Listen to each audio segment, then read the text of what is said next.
Friday, December 12th. I'm Adam Walsh, and this is The Signal. In 1967, at the age of 23, he left the mosslands of Ireland to seek his fortune as principal in Island Habor Fogo Island. What happened? Well, you're about to find out as we dig into the memoir on New Turf. Are you someone who belongs in two places? Get in touch with us.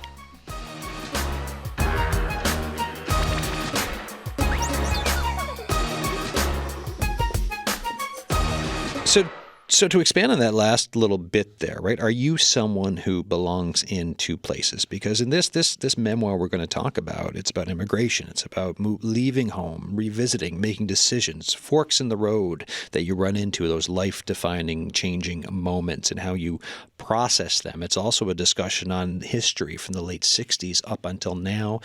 And as you march forward in life, the things that you're there for. So for a lot of us, I think, that belonging in two places or even more than two places, it can speak to so many people, right? That time and place where you were somewhere and now you're somewhere else doing something different and you've changed. And the place that you lived in, you can't go back to anymore because it just does not exist in that way. If any of this speaks to you, get in touch with us during the show. thesignal@cbc.ca. Text us 709-327-8206. And you can give us a call, 709-722-7111, 1-800-563-8255. Michael or Michael Boyle is here. How you doing, sir? Oh, great. Thank you very much, Adam, for having us. So let me see. Retired teacher, author, and of course of Boyle's Walking Tours, St. John's. That's correct. Excellent. I always do this when I got a book. And folks, I will say, if you want on New Turf a memoir by Michael Boyle, email thesignal@cbc.ca. We'll put in a draw, and it's just a great read. Like you can easily rip through it because it is so interesting for the way they have it laid out here, and partly thanks to Randy Crane, who's here, who the editor, but also actor, singer, storyteller, writer. Randy, how you doing? I'm good. Thanks for having me. Excellent, boss. Thanks for coming in. This super enjoyable read. Thank you. How do you it's a memoir. So at what point do you decide I'm gonna pull the trigger and put my life down onto pages? Yeah, good question, Adam. It took me a long time. I've been always a person who's involved in writing from primary school, high school, and one time I was actually a sports reporter for the Coleraine Constitution. So, and doing a bit of writing, had bits and pieces of stuff all together there. And I'm sure a lot of listeners out there have got all kinds of writings, but getting it together. And I'm not as young as I used to be, so I really needed some kind of help to coordinate this all together, and I was delighted to get the memoir done. And Adam, it's not a solo effort. I had so many people who were really good at helping me with it. Right. And so, Randy, how'd you get roped into this? Well, Michael was my 1969 grade 9 geography teacher. So we knew each other for years. That's amazing. And when he was decided to write a book, we met over coffee, and he asked me if I wanted to be involved, and I absolutely did. And what we had was a whole bunch of stories that turned into a memoir. Right. So he must have been a good teacher. A, you're able to help him with this, and B, you still wanted to. So, He was a very interesting teacher. I'll give him that, yeah. As well, Adam, I think, in a way, and I know it sounds a kind of cliche, the memoir sort of chose me, in a sense, if that makes sense, after all the writings, I'd done over the years. Tell folks, growing up in Northern Ireland with a farming family, just tell folks about just what your childhood was like, because some of it, I think, for that time period in Newfoundland and Labrador, some might ring familiar in a way, and then other things will be very, very different. I was brought up on a small farm. We had cattle and sheep, and we had crops and so forth. But I liked talking about the farm. I liked writing about the farm.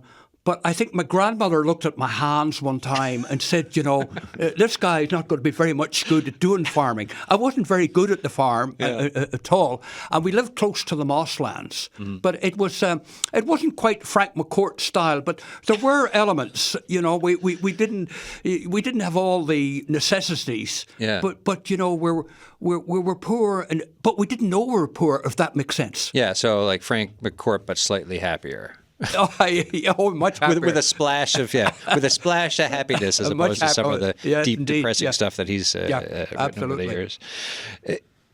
What schooling for you? Because a big part of this memoir, as I mentioned just then off in the start, it has you talk about the Yogi Berra quote of if you come across a fork in a road, take it type of a thing. And I know that later in life there's a more of a conscious thought for you personally. Sure. But for you on the education side, as a child, there was a point when your life could have easily gone one or two, very, very different directions, and that was you getting into for high school, right? Absolutely. I'm glad you mentioned that, Adam. In the UK and Ireland, we had a thing called the 11 plus, and that was sort of a if you passed that, you were sort of on the way to get a university education, and you're on your way. But if you didn't, that was it. I mean, I could have been, the son of a turf cutter. I might have been, back in Ireland in those days, there was very little choices. You could emigrate. You would become a teacher or a priest. But there are very, very few choices. I had failed the 11 plus, and I went back to my old school. But my mother wasn't happy about this. And she says, look, I think young Micheál should get a high school education. And she talked to some parents in the area and said, well, there is a Protestant school up the road. Now, we were very, very staunch Catholics. Yeah. But you talk about breaking barriers. You talk about breaking barriers in Northern Ireland. I owe my education to my mother. My mother went and made representation to the Rinnie and Dowd Grammar School. And by the way, an excellent high school. I spent 7 years there. An excellent high school. You played rugby, got in a cross-country running? Oh, absolutely. I was really interested in playing rugby. In fact, I would play rugby, Ulster School's rugby, on a Saturday.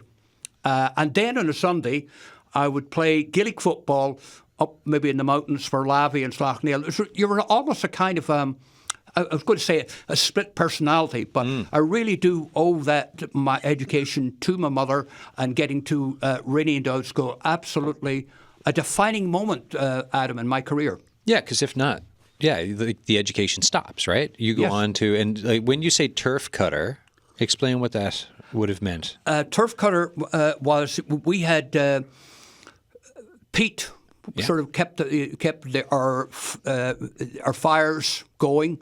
You would cut the peat, sort of in the mossland, and you would dry it during the summertime and bring it back to the farmhouse, and you would use it during the winter. So my father was a turf cutter, and I would help him during the summertime. Yeah. So because these bogs or whatever you want to call them, you're talking, this is centuries and centuries of buildup where sometimes if you dig into them, the bones of 1,000 years past can literally be found. Absolutely. In the neighbouring parish, there was a body of a 15-year-old person who had been there for probably thousands and thousands of years. So the mosslands, there's an air of mystery about the mossland. And again, another element in my story was that because I was so close to the mosslands, there was an incident about a young fella jumping on a sheet of zinc on top of a well. And it could have ended another way, perhaps. Yeah. Well, again, it's these forks into the roads of life. Yeah. One other question around the education side of it before we kind of branch out a bit, but your mom wants you to get a high school education. So you go up to the Protestant school, your staunch Catholic family, goes in, talks to the main priest or the main the person in charge, headmaster is what I was looking for. Sorry, and he likes like your mom says, he's good at farming, right? Didn't get the schooling, but good at farming. He's like, good enough for us, and he likes rugby, so he's in. But your dad stayed in the car for this. Oh, we did. That was So yeah. why? Like, was there a reason for that, or is it just because I can picture? I've seen, like just now, go to any like grocery store, shopping place. You do get dads who are just in the car waiting. You see it still today. I'm just curious about for you and how this works. Yeah, very much so. Dad would wait out in the car, and sometimes when you were visiting some of your friends, I know it's hard to listeners maybe to comprehend this. You might be visiting some of your cousins, your friends, and sometimes you might stay in the car for a while before you would go in. Yeah. But yes, and I think my mother was more. My father felt more comfortable, dealing with farmers and other people that he knew than dealing with academics going into high school. A little bit intimidating for him. Sure, especially, and not to kind of like point at the divide, but it's, an academic Protestant, when you're like a Catholic farmer, there can be a lot of daylight between folks. So, absolutely. You're in a sense breaking barriers. And during the summertime, I was back in Ireland, and I visited the school again. Oh, what was that like? Just amazing. Yeah, absolutely amazing. Tremendous welcome indeed. So, Randy, the man can talk, right? Absolutely. Absolutely. So when you're kind of going over all these stories, what was it like for you to take in all of this and then to try to think about, like, all right, now how do we tease stuff out and now put it down in a way that kind of all makes sense in a memoir? Because, I mean, they're all really enjoyable to listen to. But then you're thinking, all right, pages, writing, story, narrative. Well, that was the whole process. Mike had, I would think, maybe 100 stories. Yeah. And our challenge was to make them into make the flow of a memoir. So we took the stories individually, line by line, and we fought about it, basically. Yeah. Because sometimes I would say, Mike, this story, I don't know if we should put this story in here or not. And Mike would start telling me about the story, a completely different story than he had written down. I said, that's the story that should be there.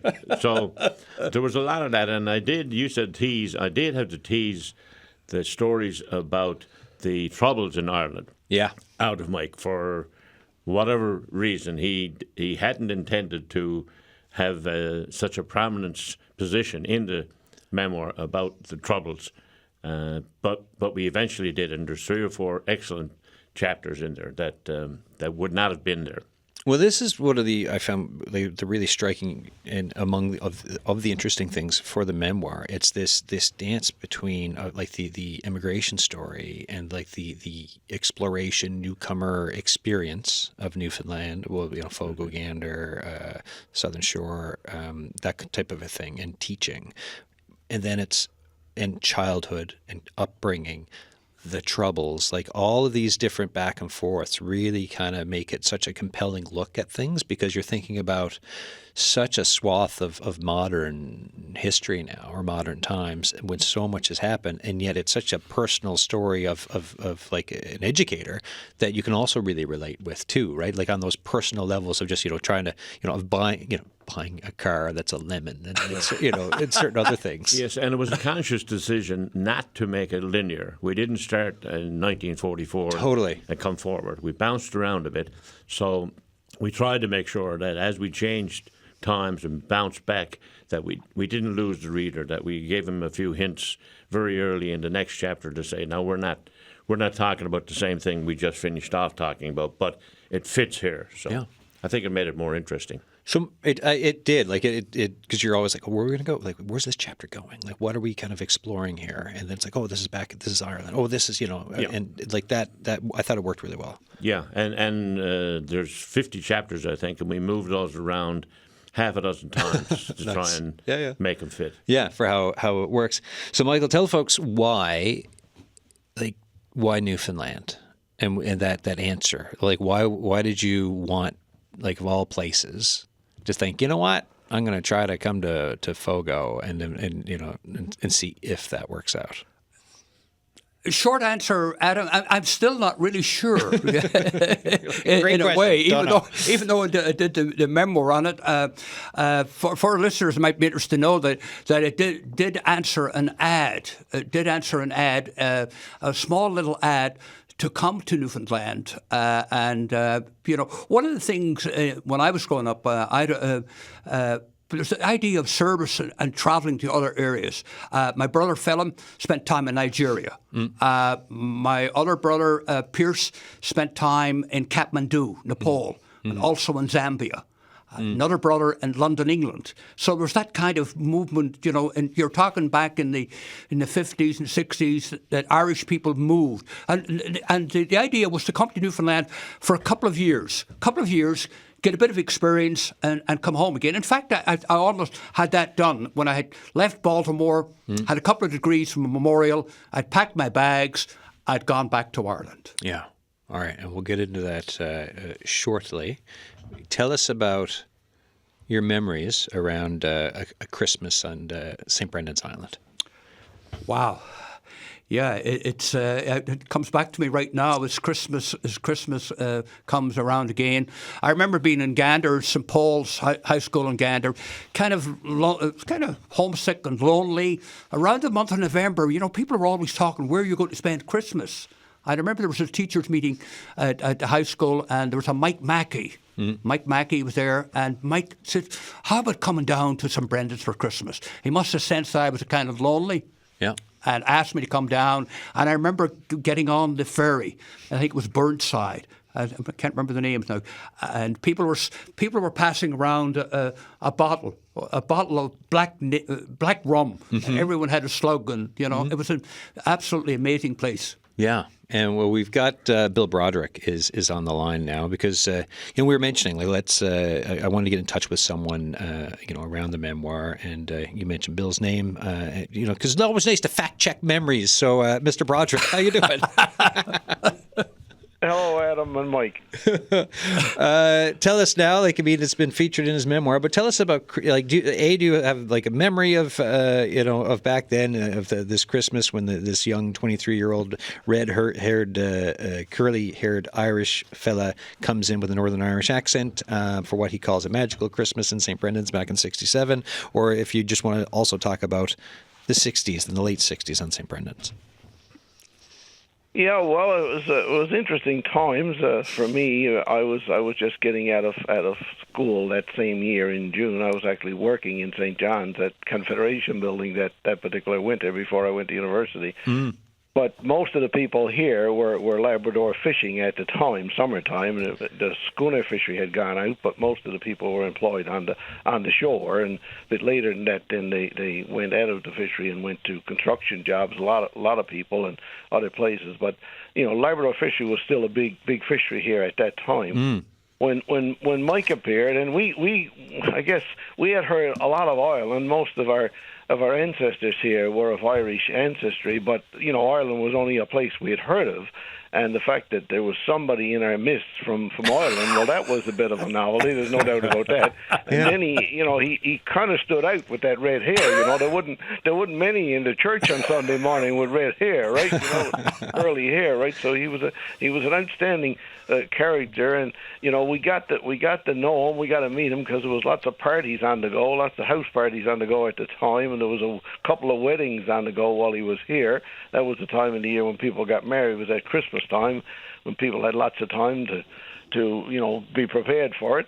And so Mike struck a very good time to be here, and and I guess we struck him a bit odd too, I suppose, the fact that some of our people, my dad in particular, would be singing some old Irish rebel songs, and I'm saying, he's thinking to himself, well, where have I got to among this crowd, right? So it was interesting. There's no doubt about that, right? Yeah, Michael. Any other thoughts to add on this? From that the memory? wedding. There was that wedding. Oh yes, right. We'd been asked to a wedding. Yeah. It was just an amazing experience, and the hospitality of the people was just absolutely amazing. You know what I mean? And you were part of the crowd, and you were visiting, very much like up in Renouge. You kept visiting people's houses. Yeah. All during Christmas time. Yeah, myself and Mike crossed paths again some years later in Renouge because my wife is from Renouge, and so we'd spend a bit of time together afterwards. But that particular year, the wedding, and I got to tell you, it was the first come. Most people didn't have any Christmas lights, right? So we were just starting. So my sister, my brother, some of them, they had been away and they had brought home Christmas lights, and my brother had put them up on the gate or something. So after that particular wedding, Mike decided to walk home my sister, and he when he got down and saw those lights, he said, "Oh my God, where am I? Am I in Bethlehem?" I remember that one staying with the family, right? Mike's coming to Bethlehem, right? Stories out of school, Bill. The next night, then we invite him down to our place, and he's a part of the, so there's a drop of white lightning on the go, because there wasn't as much of that stuff that he saw on the ferry, right? I love that reference. We used to, my dad would call it white lightning, right? It was good stuff, right? Like you had to be tough to take it, right? But Mike fitted in, right? So he was able to do that, and there was probably a bit of accordion music, but a lot of the fellows, step dancing and square dancing was big at the time, right? And gone out a bit now, but a lot of the step dancing was just chin music, right? And again, Mike was a bit impressed that we were still doing that stuff, right? Because that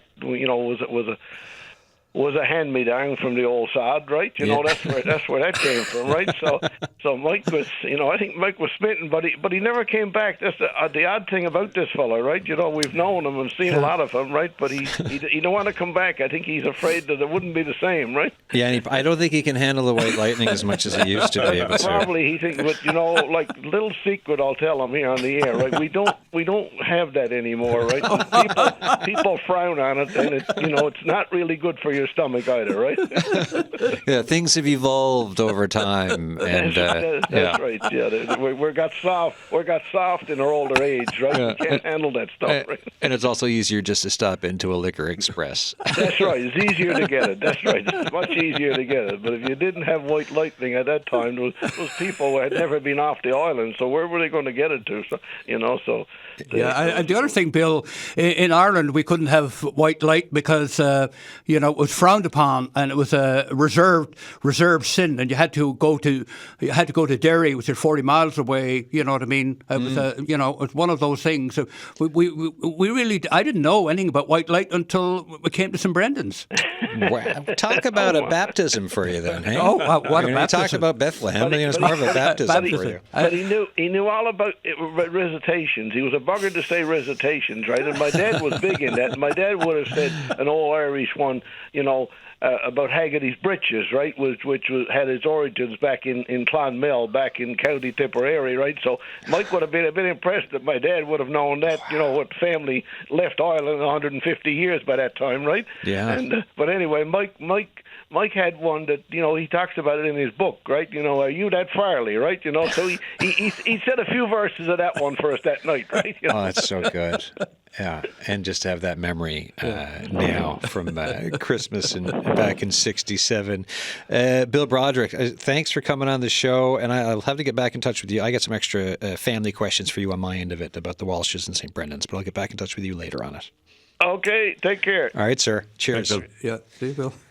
All right. So it sounds like quite the time you had on St. Brendan's. Absolutely. And I think listening to Bill there, he's got a memoir there too, hasn't he? Oh, yeah. There's a lot there. Yeah. It was the idea, Bill mentions not going back, and I'm just wondering about that memory. And I suppose that applies to all of Newfoundland. I mean, the Newfoundland 50 years ago, Randy, you could probably appreciate that in Ferryland as well. The Newfoundland of 50 years ago is not the same as we have today in terms of declining enrollments in the schools, and it's a different world. Oh, so like last year when a colleague of mine, Nabila Qureshi, was going through for the Land and Sea anniversary, like she was going through some old tape from old shows, and like I went down and looked at some of it, and the scenes of Newfoundland and Labrador through the decades of this show. And then when you think of like how things have changed with like demographics and everything else, but like it was just so interesting to look at like all like these big young families all doing these cultural, like one of them was like some summertime event, folks were dancing, and you saw the families with like, I don't know how many children. And then you think of like the culture that came from all of that, and then the culture that like the inputs into it, and then what that meant for the rest of us, later on through the 70s, 80s, 90s, and beyond. But like that time and place of Newfoundland in the 60s, oh my gosh, right? Just to imagine it. Yeah. So tell us now. So we're talking about, we talked about your arrival, why you came. this Christmas visit. I've got a few other. Well, actually, I'll get to the. Tell us briefly about the cover because I find that quite interesting. And then I've got some questions for you about the Troubles. But who wants to talk about the cover? Randy. Randy, go ahead. Well, when we searched for or discussed what we should put on the cover, it wasn't a long discussion because Michael had this portrait hanging in his living room, which was a Jerry Squires sketch, and that's what the front cover is. Michael invited Jerry into his classroom in the mid-'70s to talk about the life of an artist. Jerry was living in the lighthouse in Fairyland at the time. And we had never seen anybody in our community who could make a living by not being a fisherman or a labourer. These people, Jerry Squires and Stuart Montgomery and Manny Buckite, they were making a living out of being artists, and that was something brand new for us. Yeah, you're like, what an interesting, wait, what do you do? How do you make money? And, because if you hadn't seen it before, that's quite the thing. Unbelievable, and the community really embraced them, and they embraced the community. But Jerry came in with all his painting utensils, and by the time the class was over, he had a portrait of Michael that we used on the front cover. And it's, as Michael said, people will sometimes buy the book just because they recognize the style as being a Jerry Squires style. It was when so Michael, when you sent me the book, and it does, because it doesn't say Jerry Squires on the cover or anything, but I was like, this is such a striking cover. Why does it feel so familiar to me? And then when I looked at the back and it was like cover art by Jerry Squires, I was like, oh, of course. Yes. I mean, you can just see it. It's his work. Just from the familiarity of seeing all of his other work, you're like, of course it is. Anyways, it was very striking. The Troubles. Can you, for people who may not quite be familiar with what that means, what were they in Ireland? Probably the best way to describe it is a program Northern Ireland comedians made, and there's a little story I had a few years ago. Really what it was, for 800 years, Britain and Ireland had a very testy, combative relationship. And then there was a divorce, and a custody case. And with the custody case, England got Northern Ireland a custody case. Mm-hmm. But England was an unfit father. Meanwhile, down south, the Republic of Ireland was an unfit mother. So Northern Ireland was left in limbo, entirely. And one of the things that I want to mention with Troubles was it was a time in which there was no sort of high ground. There was no sort of moral high ground. No moral high ground. There were winners. There were no winners. There were no winners. There were losers. It was a sad, time. Yeah, I mean, a lot of damage of people and losing and death. Absolutely. I think I mentioned maybe just before the program, Adam, that Loyola Hearn, the former Canadian ambassador to Ireland, I was telling him about the book and the Troubles. There's a sentence, I might have been affected by the Troubles. And Loyola turns around and says to me, yes, you were. You were, impacted with the Troubles. How? Sometimes I'm not really sure, but it definitely did had an impact. You know? Because we're talking about this period from the late '60s up until the Good Friday Agreement in '98, and you had the political arms Sinn Féin. You had the Irish Republic, the IRA, the Irish Republican Army. You had violence that started. There's bombing campaigns. Then you had British troops in Northern Ireland. There was what was referred to in the 70s as a Bloody Sunday as well, of British troops firing on folks who were out marching. You had all of this violence going on, and from the late 60s up until the end of the 90s, this is what happens. And for folks, if you want a good, there's a book called Say Nothing, but there's also a recent mini-series, Say Nothing, on, it's an adaptation of a best-selling book that tells about the IRA's Price sisters, and it really dives into that history, which is not what we're talking about today, but I'm just trying to set the stage for you yourself. You move here to teach, and you visit home, Yeah, I went back to do a university degree, and things didn't quite work out. So I had a job in the local high school, St. Patrick's School, from that year, 71, I think it was 71 to 72. The worst year of the Troubles. Yeah. When I got back within a week, there was internment without trial. Okay, you could be charged, without having committed any kind of offence. As well as that, when I say no high moral ground, there was discrimination in the city of Derry. You had a repressive regime in Northern Ireland for about 50 years, up until the 70s. So it really was a powder keg. And I was there at that particular time and teaching school in Mahara and St. Patrick's. You had to be on alert. There was alert at all times. You could be searched and so on and so forth. And I was there. I think one of the most amazing things was that I was going over to London on July 21st, and that was Bloody Friday, and it was the worst day. And the bus driver took us to Glengormley, 10 miles outside the city, and says, "There's a wee bit of trouble in the city. That's as far as we're going today." And that was an amazing day. One of the worst days of the Troubles. But when you think back 100 years ago, for my father, back in the 1920s, he went to bed one night, he was in Ireland. The next night he woke up, it was part of the UK. Right. It's that kind of the divisions and so forth, between the north of Ireland and the Republic. It was just, that duality. You almost had you're an Irish Catholic living in the UK. Yeah. That identity, that pull of identity, it was just amazing. So then for yourself, right, to have someone, Loyola Hearn mention just about, perhaps the impact, trauma from this period. Yeah.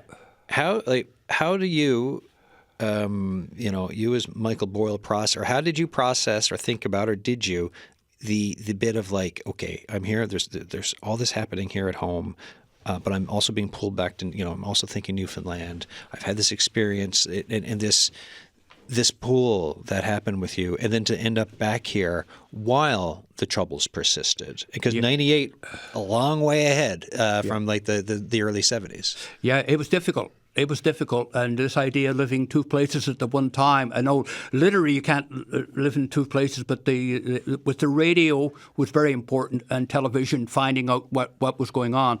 And then coming back to Newfoundland, people in Newfoundland were very sympathetic to the Troubles in Northern Ireland, but there was a reluctance. Absolute reluctance to get involved. I mentioned in the book about the protest. We had a British High Commissioner was here, and I had a protest down at the hotel, and it wasn't looked very favourably by the school authorities back that time in St. John's. It wasn't looked very favourably. And recently I found out the said gentleman was a member of the MI6. So if you want to check page 259 of my book, you can get his name. A member of MI6, page 259. And it was a tough time. And, you had to respect other people's point of view. You know what I mean? The people who may... It was not a topic you would bring up if you were at a party in Newfoundland. And Newfoundland is very interested in Ireland. But if you're at a party and then somebody says halfway through the night, says, well, is Belfast in the north of Ireland or the south of Ireland? Well, I don't want to spend a full half hour talking to him. You know what I mean? And I think Randy, or maybe you mentioned yourself too, Adam, if you're involved in a situation, you take the Newfoundlanders who were involved in World War I and World War II. Very often they were very reluctant to talk about it. Yeah, exactly. That kind of thing. I think anyone who goes through for periods of time when there's upheaval, violence, and it whether you're directly fighting in it, marching in it, around it, it affects your family. Like years later, sometimes that can be really hard to unpack and even think about. Right? That's so many people over the years. Randy, what do you think about that? Yeah, well, absolutely, and I think that the discussions we had around the Troubles, Mike really didn't want to put much in his book about it, but as we discussed it and hashed it out, he found that he had a lot to add to it. He wasn't an expert on the Troubles, but he had a lot to add. Yeah, well, it's his. Yeah, because it's your Mike. It's your view, your experience. This is your life. So you like that. That as that was running, and you as whether you're back home or home here, both homes, right? Yes. And teaching. This was something that was ongoing that whole time, which is also connected to you regardless, right? Yes, and while Mike said Newfoundlanders were sympathetic, we really didn't understand the Troubles, and we didn't have the animosity against the Crown here in Newfoundland that Northern Ireland had.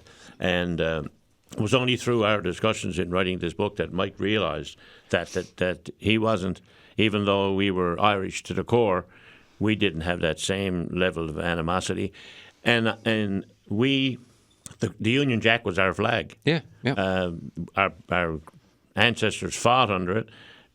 That was our flag, but in Northern Ireland that wasn't the case, and we came to realization that Mike didn't realize that while he was right up to the point where he wrote this book. Yeah, because I mean, with the exception of a few folks, right? Because yes, the side of the Irish culture here, I mean, music, perhaps some of how the humor is. If you go to Southern Shore, talk of fairies and folklore and certain, but like the politics. Yeah, it's kind of sanitized. Didn't make it, right? Like that. I know there's folks listening now who will be like, well, actually, in my community, and yes, there were. You can find Protestant Catholic divides in Newfoundland if you go back to the 50s and 60s easily, but it's still not to the near to, and the understanding of what was happening, and especially once the trouble started in the late 60s, that understanding was not there. And in the book, you do reference one of the sympathizers, though, like Leo Puddester, former Union leader as well, who's with Friends of Sinn Féin. Right? Yes. Yeah. Who could be found. Yeah, I think it was kind of I felt that in Newfoundland it was kind of sanitized Irishness in the sense that it was okay to be Irish, but don't be too Irish. I encountered that in England because I was in England after the Aldershot bombings, and I had an interview for a teaching position in the south of England. I almost had the job, and the headmaster says, "Well, Aldershot bombing. You're from Ireland. Why would I want somebody, Irishness? You're too Irish." Yeah, I mean to hear your accent and know you're Catholic after that. Yeah, no, there could be. I could see it hitting in a different sort of way. Yeah. Go ahead. Yeah. No. And of course, we St. Patrick's Day. Again, Ali O'Brien is my sort of benchmark for Irishness in Newfoundland, and Ali was very much, connected, with the BIS. He said, the BIS was very much involved, and he said up until about the Second World War. They were the core, that Irishness, and he felt that probably that had weakened a bit. So what do you see today, right? As we're about to hit 2026, when you think of Irish culture for Newfoundland and Labrador through your eyes and through your lens? What do you see it? Like, do you think Irish culture, is it kind of the same as it being like some parts here, but there obviously like the connection to Ireland's not there, but there was a resurgence. Oh, absolutely. There has been a tremendous resurgence, particularly in the music. But I think there are other areas in terms of painting and arts and crafts and so forth. There's other areas. There still is a reluctance to talk about the politics. And the other thing, of course, is the language. The language itself. The role of the university. I think I addressed it in the memoir.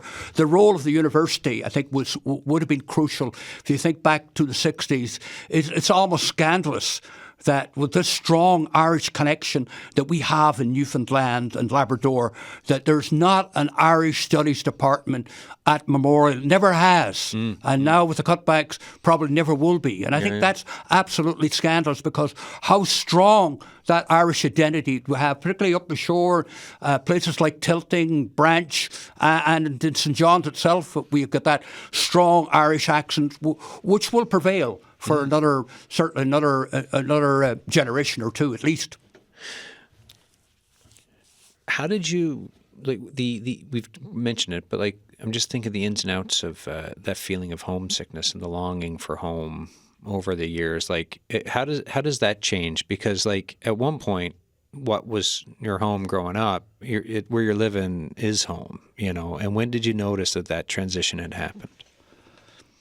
I'm not sure if it noticed an actual. It's probably a growing awareness. Yeah, maybe. You're not like Wednesday, 1984 at 3 p.m. No, but it just I think technology had an impact. Radio was very important, and we're speaking on radio right now. I think radio was very important in the early days, and being involved in sports. I think in the memoir, one of the things that we should come across is the involvement in sports, and that was a sort of a connector for me to be, you know, having played for the Newfoundland rugby team, having played for the Newfoundland hurling team, and been involved in sports.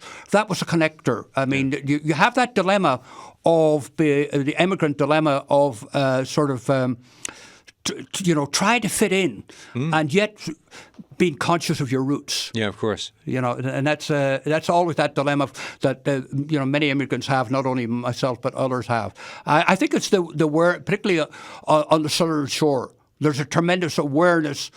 You know what I mean? That I saw the characters up the southern shore around Ferryland, Calvert and Renews. They were the same characters that I grew up with in Drummock. Yeah. There's that kind of feeling, and sometimes had you scratch yourself and say, well, "Where am I? Yeah.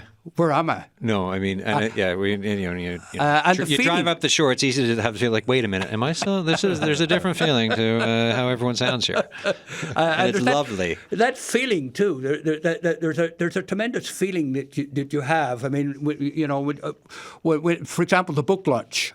Yep. When we had the book lunch, and maybe Randy might address more of that, the book lunch, what we were wondering about the book lunch, and then what did we decide to do? Well, we decided that St. John's was a hell of a bigger market, but we decided to have the lunch up in Ferryland at the Legion Club, very close. Oh, that's great. To Baltimore High School, and we had a tremendous turnout and lots of support. Yeah, and it was a great way to kick off the book. And it's a testament to Mike that he didn't teach up there for a whole lot of years, but everybody still remembers him and can still tell stories about him. And so he did have a great influence on the students and the communities up in Baltimore. You're listening to The Signal. I'm Adam Walsh. We're talking about a memoir on new turf by Michael Boyle. And, this is something that goes from Ireland to Fogo, Gander, the Southern Shore. We talk about everything from the troubles in it to cross-country running. So Michael's here. His editor, Randy Crane, is here. I'm really I run. Everyone's like who's listening right now is like, yes, Adam, we know you mention it every second show, but I'm curious about when you brought this in, and because especially there's in the book talks about Gander and having young folks run, because this was not.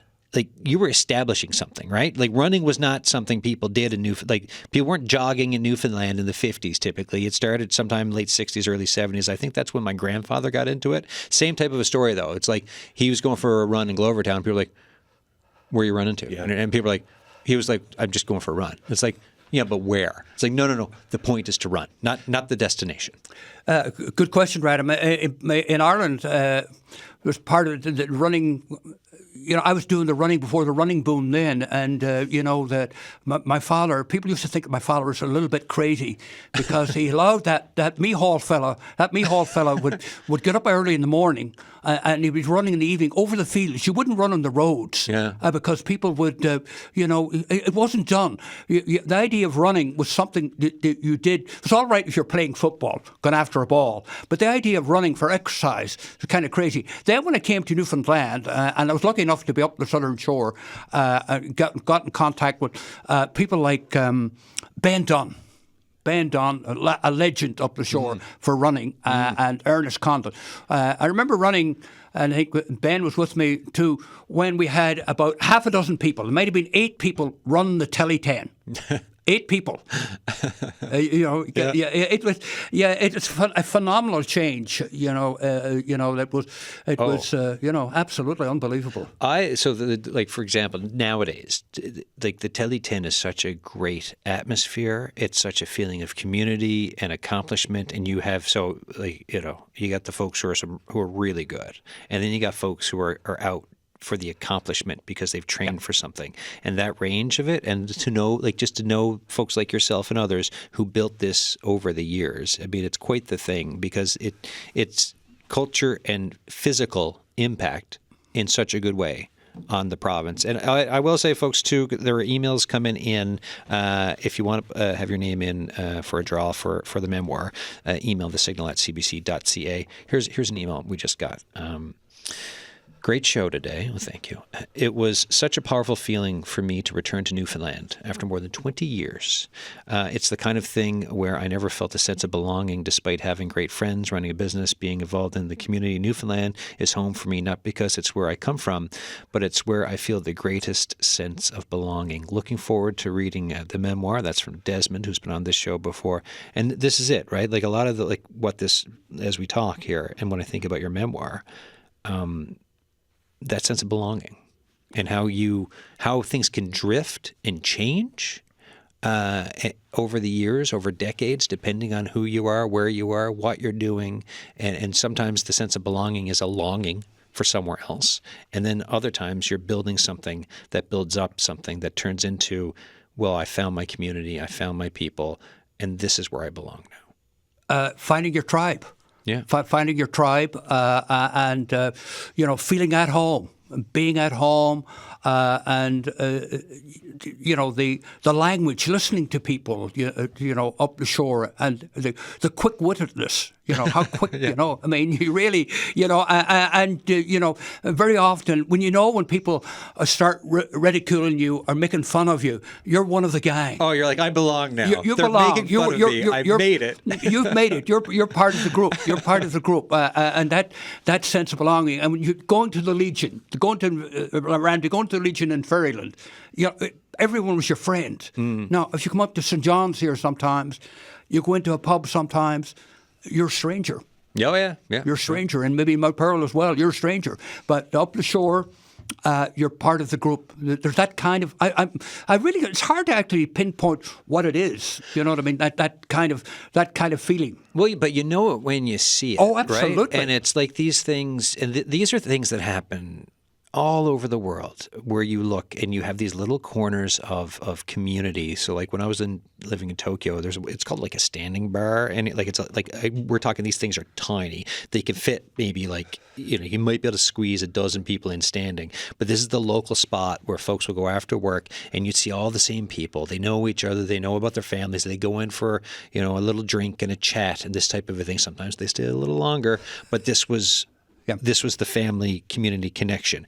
My wife and I were in Paris the other month. Same thing. We go into a restaurant. Everyone knows each other. It's a community spot, and you can see them talking. You can overhear them talking, and you go to the Legion, like you're saying, and you see it, and you can see community and folks finding, like you said, their tribe, their people, the community where everyone wants to kind of like check in on you. And it's like I love seeing those pockets of community in places.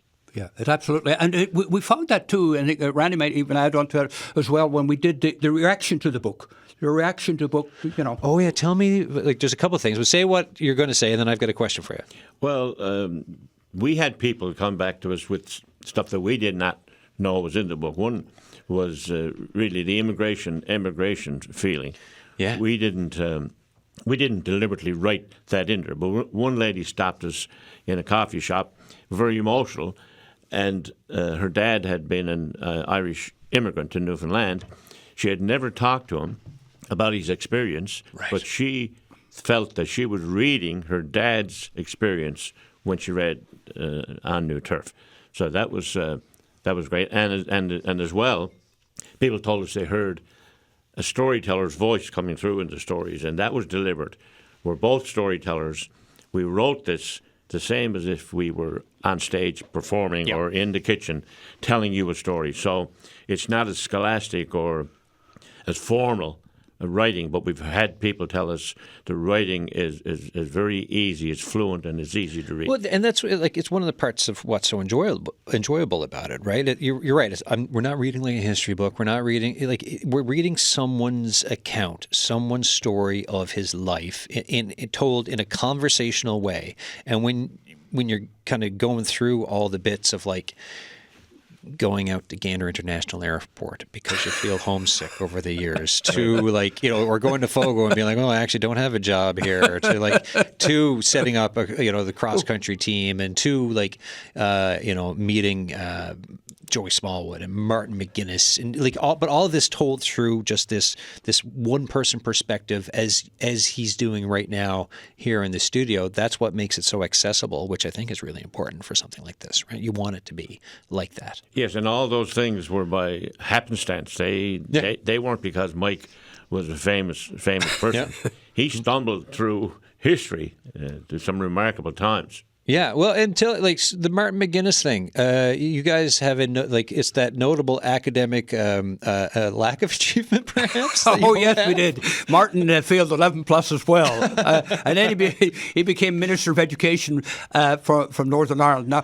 there are people listening who might cringe when I mention the name Martin McGuinness. Yes, I mean, he's controversial. He was a former IRA commander, and there are people I realize there are people listening who may have a different perspective, than I had.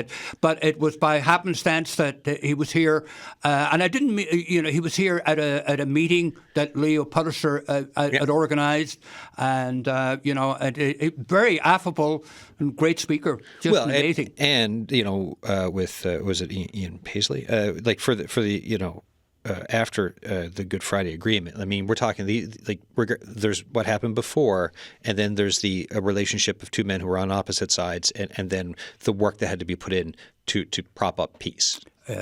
With Ian Paisley, amazing. They were called the Chuckle Brothers, and they did a tremendous achievement. You know what I mean, to bring back stability to Northern Ireland. So it was interesting. And talking about Joey, I heard about Joey before it came to Newfoundland. I think that story about the Moby Joe made it to sort of page 6 of the Irish News back in the mid-'60s. That's pretty good. I'm sure there are listeners who are familiar with Moby Joe and Joey trying to save the whale back in Burgeo. Right. There you go. Page 6. Well, good thing you read page 6, right? Before you came here. Yeah. What when it comes to this book now? What else can we expect? Because you're going places. What are the things you're doing around the book and publicity and get the word out? Well, we're hoping maybe a spring of the year to go to Ireland with the book. Yes. Obviously the book is selling. Yeah. I'd say it's a bestseller. I can confidently say it's a bestseller in Lavi and in Dermuck and Mahara. No question about that. And we've been going around Newfoundland, eyeball to eyeball, talking to people, smaller groups, and doing the readings. And Randy's been really good at, having an actor with you does really help. Well, we try to make the readings a bit. Actually interesting for people, so we will tell, because it can be pretty dry if you read a chapter from your book, especially if it hasn't been introduced before, people haven't read it. But so we tell a few stories, and sometimes we'll bring somebody. Larry Brazel will come along and sing a song or whatever. So we're trying to make them a little bit of a performance, as opposed to a dry reading. Yeah, exactly. Right. Like this is a bit of a we're putting our jazz hands on here. This is a bit of a show, folks. Right. We're trying to deliver a bit of a performance around some really interesting content. So when we got less than a minute left. Last question for you, sir. When you go back to Ireland, what is the feeling in Northern Ireland when you land each time now? Always a great joy. Always, going back to your own. There are people. It's always great to go back to a place and people who still remember you. Yeah. It's a tremendous, and you have that in Newfoundland. When you're still remembered, it's a tremendous feeling. And then what's the feeling when you land again in Newfoundland? Yeah, it's you're back again. You're halfway across the Atlantic. There's something changing. Something happens. Yeah, there's something changing. It's a strange feeling. Yeah. It really is a strange feeling having two homes, and two places. Yeah. But as I said earlier, you only can live in one. You have to be realistic. You only can live in one place, at a time. There's a richness to all of it, though. Michael, Randy, thank you both for coming in today for this. I appreciate it. Thank you, Adam. Well, thank you very much, Adam. Really enjoyed this. Thank you very much. All right, folks. Do I have time for this? My sister had a pen pal in Ireland who suddenly stopped her connection when the trouble started in the early 60s. That's from Paul. Thanks for that last note. Folks, we'll do a draw for the book. We'll be in touch with who won it. Arlette's typing it in now. Can you type it in time, Arlette, is the question. Tessa wins it, and we're out of time. We'll be back Monday. Full show on shipwrecks. Don't miss it. Cheers.